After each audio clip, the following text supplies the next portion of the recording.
नमस्कार मंडळी, मी माधुरी. स्वागत आहे तुमचं गुरुस्वामी या चॅनेलवरती. तर पहा, 3 मार्चला म्हणजे 2 दिवसांनी एक भयंकर अत्यंत मोठा खग्रास चंद्रग्रहण येणार आहे. चंद्र पूर्णपणे रक्ताळलेला म्हणजेच ब्लड मून असं देखील म्हणतात आणि यावेळी चुकूनसुद्धा काही चुकीचे केले तर आयुष्यात खूप मोठे उलथापालथ होऊ शकते. पण काळजी करू नका, मी तुम्हाला सांगणार आहे या 3 गोष्टी ज्या ग्रहणाच्या रात्री आपल्याला अजिबात करायच्या नाहीयेत.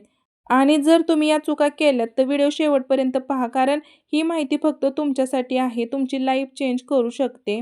तर बघा मंडळी, व्हिडिओमध्ये शेवटपर्यंत राहा.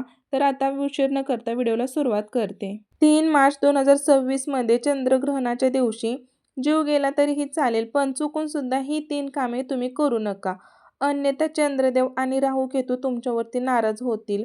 घरात दारिद्र्य आणि गरिबी यायला चालू होईल. संपूर्ण घर कंगालीवरती येऊन थांबेल. म्हणून हा व्हिडिओ तुम्ही शेवटपर्यंत नक्की पहा. हा व्हिडिओ जाणून घेण्यासाठी पूर्ण पहा. नंतर असं म्हणू नका की व्हिडिओमध्ये काही सांगितलं नव्हतं. बघा मंडळी, पूज्य गुरुजींनी त्यांच्या अलीकडील ज्योतिष कथेत सांगितलेलं आहे की येणाऱ्या 3 मार्च 2026च्या चंद्रग्रहण आणि होलिका दहनाच्या दिवशी चुकून सुद्धा स्त्रिया आणि पुरुषांनी ही 3 कामे करू नका. पहा मंडळी, या वर्षीचे चंद्रग्रहण अत्यंत श्रेष्ठ, शुभ आणि त्याचबरोबर संवेदनशील योग घेऊन येत आहे. विशेष असे काही खगोलीय योग तयार होत आहेत, त्यांचा आपल्या भाग्यावरती आणि मनोवृत्तीवरती खोल परिणाम होईल. 3 मार्च 2026 रोजी होणारे हे चंद्रग्रहण अत्यंत विशेष आहे. त्या दिवशी शिवयोग, धनयोग, नक्षत्रयोग, अमृतसिद्धी योग आणि महालक्ष्मी योग निर्माण होत आहे. या वेळेचे चंद्रग्रहण अधिक खास आहे, कारण ते पूर्ण चंद्रग्रहण म्हणजेच ब्लड मून स्वरूपात भारतात दिसणार आहे. वैज्ञानिक सांगतात की जेव्हा पृथ्वी, सूर्य आणि चंद्र यांच्यामध्ये येते, तेव्हा सूर्याचा लाल किरणा पृथ्वीच्या वातावरणातून वाकून चंद्रावरती पडतात. त्यामुळे चंद्र पूर्णपणे लाल दिसतो. बघा मंडळी, कल्पना करा, रात्रीच्या काळोख्या आकाशात तेजस्वी लाल चंद्र. हे दृश्य आध्यात्मिक दृष्टिकोनातूनच नव्हे तर वैज्ञानिक दृष्टिकोनातूनही अत्यंत अद्भुत आणि दुर्मिळ असेल. याच दिवशी फाल्गुन पौर्णिमा. आपल्या हिंदू धर्मानुसार पौर्णिमेला माता लक्ष्मी पृथ्वीवरती वास करण्यासाठी येतात आणि आपल्या भक्तांवरती कृपा करतात. याच दिवशी होलिका दहन होईल आणि त्यानंतर दुसऱ्या दिवशी होळीचा पवित्र सण साजरा केला जाणार आहे. वेद पुराणानुसार अशी होळी आणि चंद्रग्रहणाचा योग तब्बल 152 वर्षांनंतरच आलेला आहे. या दिवशी केलेली पूजा, साधना आणि क्रिया कधीही व्यर्थ जात नाहीत. या दिवशी काही उपाय करून आपण जीवनातील सर्व प्रकारचे दुःख, समस्या, अडचणी यापासून मुक्त होऊ शकतो. परंतु दुसऱ्या बाजूला या पवित्र चंद्रग्रहणाच्या दिवशी काही कामे करण्यास पूर्णपणे वर्ज्य आहे. कोणतीही स्त्री किंवा पुरुष जर अज्ञानाने किंवा माहितीशिवाय यापैकी कोणतेही काम केले तर चंद्रदेव आणि ग्रहणाचे नकारात्मक दशेमुळे त्या व्यक्तीला आयुष्यभर निराश राहावं लागेल, सहन करावे लागेल.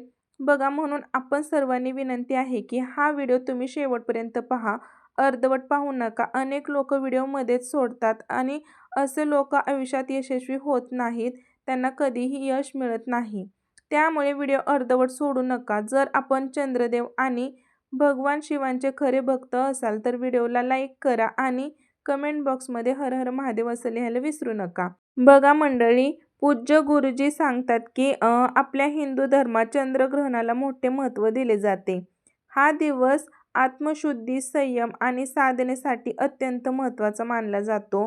ग्रहणाच्या दिवशी प्रभावात केलेले साधना, कर्म अनेक पटीने फळ देते, तर निष्काळजीपणा मोठा दंड देऊ शकतो. स्कंद पुराण आणि ज्योतिषशास्त्रानुसार ग्रहणाचा काळ देवशक्तीवर परिणाम करतो. बघा, धार्मिक मान्यतेनुसार या दिवशी चंद्रावर राहू केतूची छाया पडते, ज्यामुळे नकारात्मक प्रभाव निर्माण होतात. जर कोणीही या दिवशी निषिद्ध काम केले तर शुभता त्यांच्या दारातून परत जाऊ शकते. बघा, विशेषतः गृहिणी आणि घरातील ज्येष्ठांनी याची काळजी घ्यावी, अन्यथा घरात भीषण दारिद्र्यता येऊ शकते. ज्योतिषशास्त्रानुसार 3 मार्चला लागणारे हे महाचंद्रग्रहण 152 वर्षांनंतर आलेले आहे, कारण हे चंद्रग्रहण भारतात दिसणार असून ते ब्लड मून स्वरूपात असेल. या काळात चंद्र रक्तासारखा लाल दिसेल आणि नकारात्मक शक्तीचा प्रभाव उंच स्तरावरती असेल. त्यामुळे हा व्हिडिओ हलक्यात घेऊ नका. यावेळी अनेक वर्षांनंतर असा दुर्मिळ संयोग तयार झालेला आहे.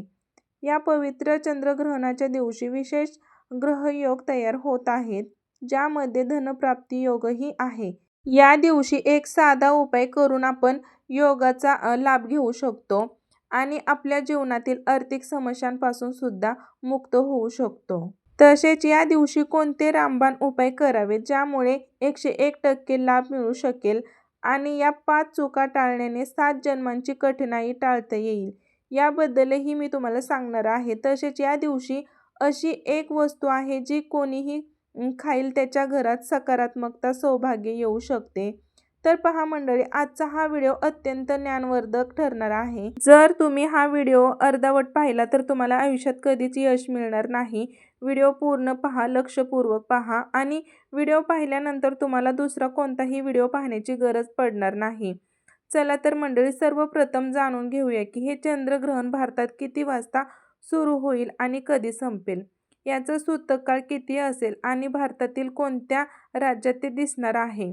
बघा मंडळी, हे एक पूर्ण चंद्रग्रहण असेल जे भारतातील प्रत्येक राज्यात, प्रत्येक गावात आणि प्रत्येक शहरात दिसणार आहे, ज्याला ब्लड मून असं देखील म्हटलं जातं.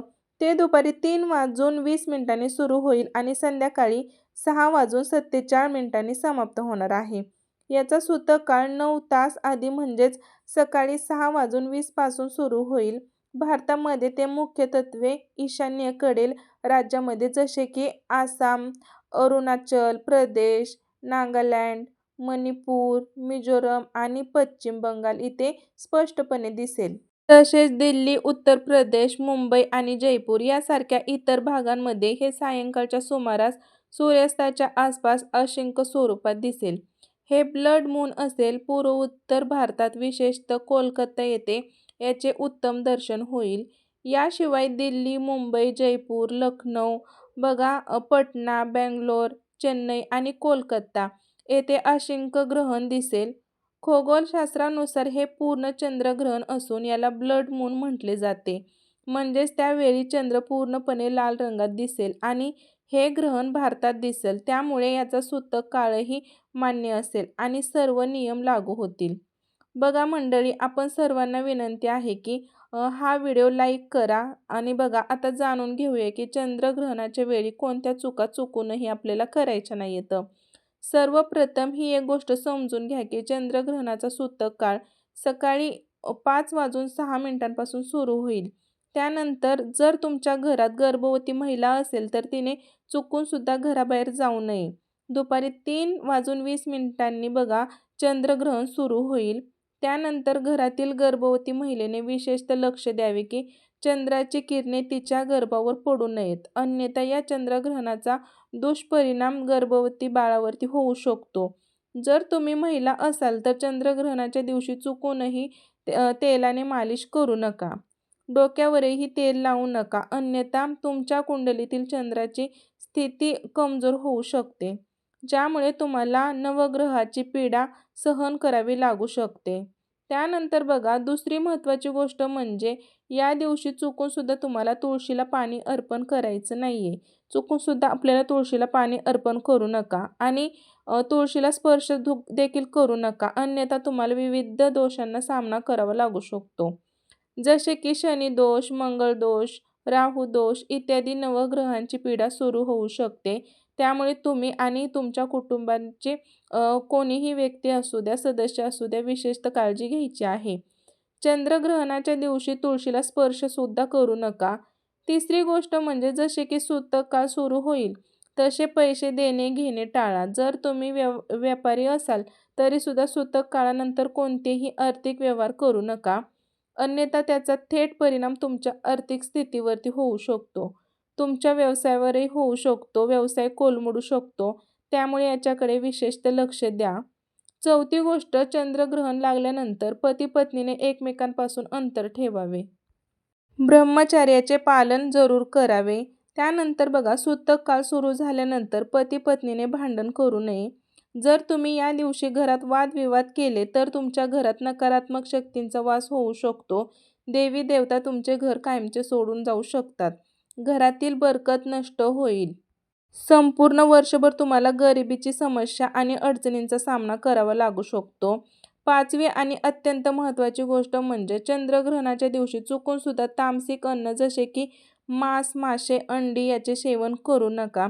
जर तुम्ही नशायुक्त पदार्थाचे सेवन करत असाल तर ते 3 मार्चच्या संपूर्ण दिवशी अशा वस्तूंना हातही लावू नका. अन्यथा चंद्रग्रहणाचा परिणाम तुमच्या जीवावर असा होईल की त्यानंतर तुम्ही आयुष्यात जे काही निर्णय घ्याल त्यातून तुम्हालाच नुकसान होईल. बघा मंडळी, अनेक लोक मंगळवारी केस कापतात. तुम्हाला सर्वांना हात जोडून विनंती आहे की येणाऱ्या या चंद्रग्रहणाच्या दिवशी चुकून सुद्धा केस कापू नका आणि नखे सुद्धा कापू नका. चंद्रग्रहणाच्या दिवशी केस आणि नखे कापणे अत्यंत अशुभ मानले जाते. असे केल्याने व्यक्तीवर कर्जाचे ओझे वाढते असं म्हटलं जातं. पहा मंडळी, या दिवशी चुकून सुद्धा घराच्या मुख्य दरवाजावर चप्पल जोडी ठेवू नका. जसे की घरातील झाडू अशा ठिकाणी ठेवा जिथे चंद्रप्रकाश त्यावरती चुकून सुद्धा पडणार नाही. शास्त्रामध्ये आणि वेद पुराणामध्ये लिहिलेलं आहे की जो व्यक्ती ग्रहणाच्या दिवशी मुख्य दरवाजावर चप्पल जोडे ठेवतो त्याच्या घरात नकारात्मक शक्तींचा वास होतो. त्या घरातील बरकत पूर्णपणे थांबते. झाडू स्वच्छतेचे प्रतीक मानले जाते. म्हणून वेद पुराणामध्ये सांगितलेलं आहे की चंद्रग्रहणाच्या दिवशी चंद्रप्रकाश घरातील झाडूवर पडू नये. आता आपण जाणून घेऊया की त्या उपायांविषयी जे काही ग्रहणाच्या काळात केल्यास तुमच्या जीवनात धन, नशीब आणि वैभवाचे दरवाजे उघडतील. पहिला उपाय, घरात धनाच्या आगमनासाठी महाउपाय. बघा मंडळी, जर तुम्हाला वाटत असेल की या चंद्रग्रहणानंतर तुमच्या घरात धन प्राप्ती वाढावी आणि येणाऱ्या पैशाचे वाढ व्हावी तर तुम्हाला एक सोपा उपाय करायचा आहे. चंद्रग्रहण सुरू होण्यापूर्वी एक पितळाची वाटी घ्या, त्यात गंगाजल भरा आणि त्या गंगाजलामध्ये तुम्हाला ₹1 नाणे टाकायचे आहे. त्यानंतर चंद्रग्रहण 3:20 सुरू होण्यापूर्वी ती वाटी तुम्हाला घराच्या छतावर अशा ठिकाणी ठेवा जिथे चंद्रप्रकाश थोडासा पडेल. पुढील दिवशी म्हणजे दुसऱ्या दिवशी 4 मार्चच्या सकाळी स्नान करून ती वाटी खाली आणा. गंगाजलात ठेवलेले ते नाणे तुमच्या कपाटात किंवा तिजोरीमध्ये ठेवा. जिथे तुम्ही पैसे ठेवता तिथे ठेवा. फक्त हा उपाय तुम्ही या चंद्रग्रहणाच्या दिवशी करा. त्यानंतर बघा, या दिवशी फाल्गुन पौर्णिमा ही आहे आणि असं मानलं जातं की या दिवशी माता लक्ष्मी पृथ्वीवरती वास करतात. हा उपाय केल्यानंतर ते नाणे माता लक्ष्मीचा आशीर्वाद बनते आणि घरात धन आकर्षित करते. त्यामुळे घरातील धनवाढ होईल आणि माता लक्ष्मीची कृपा देखील कायम राहील. बघा, पुढचा उपाय असा आहे की राहू केतूच्या दुष्प्रभावामुळे मुक्ती. जर एखाद्याची राहू केतूची दशा खराब असेल तर त्याला आयुष्यात अनेक अपयशांचा सामना करावा लागतो. जर तुम्हालाही असे वाटत असेल की तुमची राहू केतूची दशा चांगली नाही तर चंद्रग्रहण संपल्यानंतर स्नान करा. घराजवळ पिंपळाचे झाड असल्यास त्या झाडाजवळ जाऊन तिळाच्या तेलाचा दिवा लावा आणि 2 लवंगा घ्या. त्या लवंगाच्या डोक्यापासून ते पायापर्यंत 8 वेळा उतारा करा आणि त्या जळत्या दिव्यात टाका. लवंग राहू केतूचे दोष कमी करण्यासाठी उपयुक्त मानले जाते. हा उपाय केल्यास संपूर्ण वर्षभर राहू केतूच्या दुष्प्रभावाचा सामना करावा लागणार नाही. शास्त्रानुसार चंद्रग्रहणाच्या दिवशी उतारा केलेल्या लवंगा जळत्या दिव्यात टाकल्यास राहू केतूची दशा सुधारते. त्यामुळे व्यक्तीने घेतलेले निर्णय लाभदायक ठरतात. हा उपाय करायला विसरू नका आणि अजून व्हिडिओला लाईक केलं नसेल तर आत्ताच लाईक करा. जर तुम्हाला वाटत असेल की तुमचे भाग्य नेहमी तुमच्यासोबत राहावे तर चंद्रग्रहण सुरू होण्यापूर्वी किंवा 1 दिवस आधी एक कुलूप आणि चावी खरेदी करा. बघा, ग्रहण सुरू होण्यापूर्वी ते घराच्या छतावर ठेवा.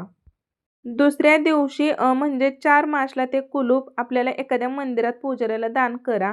हा साधा उपाय तुमच्या नशिबाचे बंद दरवाजे उघडेल आणि नवीन संधी उपलब्ध करून देईल. दुसरा उपाय बघा, दुर्भाग्यापासून मुक्ती. जर तुम्हाला वाटत असेल तुमच्यावर शनी दोष आहे, मंगळ दोष किंवा नकारात्मक ऊर्जेचा प्रभाव आहे तर चंद्रग्रहण सुरू होताच एक मूठ काळी मिरी घ्या. ती डोक्यापासून ते पायापर्यंत 8 वेळा फिरवा आणि नंतर ती मातीच्या भांड्यात ठेवून जाळून टाका. असे केल्याने सर्व दोष नष्ट होतील आणि तुम्हाला हलकेपणा देखील जाणवेल. तिसरा उपाय बघा, घरातील धनवृद्धीसाठी. जर तुम्हाला वाटत असेल की घरात कधीही पैशाची कमतरता भासू नये, तर त्यासाठी आपल्याला काय करायचं आहे, चंद्रग्रहणाच्या वेळी पूजा घरात लाल कपड्यात एक मुठी धने ठेवून त्याची छोटी पोटली बनवा. त्यासोबतच तुपाचा दिवा लावा आणि नंतर ती पोटली हातात घेऊन माता लक्ष्मीच्या बीज मंत्र ओम महालक्ष्मी नमः या मंत्राचा तुम्हाला 11 वेळा जप करायचा आहे. यानंतर ही पोटली आपल्याला कपाटात किंवा तिजोरीत सुरक्षित ठेवा. ही पोटली तुमच्यासाठी माता लक्ष्मीचा आशीर्वाद बनेल आणि तुमच्या घरात धनवर्षाव सुरू होईल. जर तुम्हाला असे वाटत असेल की तुमच्या कुटुंबावर कधीही कोणतेही संकट किंवा आपत्ती येऊ नये, तर चंद्रग्रहण सुरू होण्यापूर्वी आपल्या घराच्या अंगणात किंवा मुख्य दरवाजासमोर एक दिवा नक्की लावा. त्या दिव्यात तिळाचे तेल भरा आणि त्यात 2 लवंगा टाकून तो प्रज्वलित करा. तसेच चंद्रग्रहण समाप्त होईल तो दिवा एखाद्या पिंपळ किंवा वडाच्या झाडाखाली ठेवून या. हा उपाय तुमच्या संपूर्ण कुटुंबाला ग्रहांपासून वाचवेल आणि घरातील सर्व सदस्यांना सकारात्मक ऊर्जेचा आशीर्वाद देईल. पहा मंडळी, जर तुमच्या घरातील एखादी व्यक्ती बराच काळ आजारी असेल, तर चंद्रग्रहण सुरू झाल्यानंतर एक मूठ काळी लवंग घ्या आणि त्या आजारी व्यक्तीच्या डोक्यापासून ते पायापर्यंत 8 वेळा उतारा करा. त्यानंतर त्या लवंगा लाल कपड्यात बांधून ठेवा. पुढील दिवशी म्हणजे 4 मार्चला ती पोटली एखादी मंदिराबाहेर बसलेल्या भिक्षूला दान करा. असे केल्यास घरातील आजारी व्यक्तींवरील नकारात्मक ऊर्जा किंवा समस्या लवंगासोबतच निघून जाईल. हा उपाय केल्यानंतर तुम्ही स्वतः पाहाल की आजारी व्यक्ती हळूहळू बरी होऊ लागेल. आता आपण जाणून घेऊया की भाग्यशाली राशींबद्दल. सर्वप्रथम भाग्यशाली रास म्हणजे मेष रास आहे. बघा मंडळी, या चंद्रग्रहणानंतर भगवान भोलेनाथांचा सर्वप्रथम आशीर्वाद त्यांच्यावर होणार आहे, ज्यांचे नशीब पूर्णपणे बदलणार आहे. त्यांच्याबद्दल नशिबाचे कुलूप उघडणार आहे आणि त्यांच्या व्यवसायात बदल होणार आहे, ती म्हणजे मेष रास. मेष राशीच्या लोकांचा जो व्यवसाय बंद पडलेला होता, तर या चंद्रग्रहणानंतर आपोआप तो सुरू होताना दिसेल. तुम्ही स्वतः लक्ष द्या. जो व्यवसाय पूर्णपणे बंद झाला होता, तो पुन्हा वेगाने चालू व्हायला लागेल. भगवान भोलेनाथांची कृपा तुमच्यावरती अशीच होईल. जीवनात अनेक मार्ग तुमच्यासाठी खुले होतील. सर्व बाजूनी पैसा येऊ लागेल. जे शत्रू होते तेही तुमच्याशी हातमिळवणी करण्याचा प्रयत्न करतील. या चंद्रग्रहणानंतर ज्या ज्या ठिकाणाहून तुम्हाला धनप्राप्ती होऊ शकते, बघा त्या सर्व ठिकाणाहून धनप्राप्ती तुम्हाला मिळणार आहे. तुमच्या जीवनात इतका पैसा येईल की त्याची वाढ तुम्हाला सांभाळणे कठीण होईल. दुसरी अद्भुत आणि आनंददायी रास आहे ती म्हणजे मिथुन रास. या चंद्रग्रहणानंतर मिथुन राशीच्या लोकांना नोकरी मिळू शकते. जर तुम्ही अधिक नोकरीत असाल तर निश्चितच तुम्हाला पदोन्नती मिळेल. दीर्घकाळापासून दुर्भाग्यामुळे अडकलेली कामे या ग्रहणानंतर आपोआप पूर्ण होऊ लागतील. तुमच्या नशिबाचे दरवाजे निश्चितच उघडतील. दुर्भाग्य तुम्हाला पूर्णपणे सोडून जाईल आणि तुमचा भाग्यकाळ सुरू होईल. यानंतरची रास आहे ती म्हणजे कन्या रास. बघा, कन्या राशीच्या सर्व जातकांसाठी भगवान भोलेनाथांचा आशीर्वाद दोन्ही हातांनी बसणार आहे. तुमचे भाग्य प्रबळ होणार आहे. या चंद्रग्रहणानंतर तुमचे विरोधक आणि शत्रू तुमच्यासमोर नतमस्तक होतील. त्यामुळे तुम्ही निर्धास्त राहा. जीवनातील सर्व अडचणींपासून बाहेर पडण्याचा तुमचा काळ जवळ आलेला आहे. तुम्ही जर नोकरी करत असाल तर येणाऱ्या मोठ्या अडचणी आणि समस्या हळूहळू संपतील. पुढील रास आहे धनु रास. बघा, धनु राशीचे जे लोक दीर्घकाळापासून आजारी होते त्यांना आता आजारपणातून आराम मिळेल. जे विरोधक आणि शत्रू होते ते तुमच्याशी मैत्री करण्याचा प्रयत्न करतील. समाजात मान सन्मान आणि प्रतिष्ठा वाढेल. घरात भरभराटी होईल. पैसा आणि समृद्धी वाढेल. जर तुमच्यावर शनी दोष, मंगळ दोष किंवा 7.7चा प्रभाव असेल तर तो सुद्धा त्यातून तुम्हाला मुक्ती मिळणार आहे. मंडळी, तुम्हाला जर हा व्हिडिओ आवडला असेल तर व्हिडिओला एक लाईक करून कमेंट बॉक्समध्ये हर हर महादेव श्री स्वामी समर्थ लिहायला विसरू नका. तसेच व्हिडिओ जास्तीत जास्त जणांना शेअर करा, जेणेकरून जे गर्भवती स्त्रिया असतील तर त्यांनाही उपयुक्त होईल. मित्रमैत्रिणी, रिलेटिव्ह असतील त्यांना शेअर करा. भेटू पुन्हा नवीन अशाच एका व्हिडिओमध्ये. तोपर्यंत सर्वांना श्री स्वामी समर्थ. धन्यवाद मंडळी.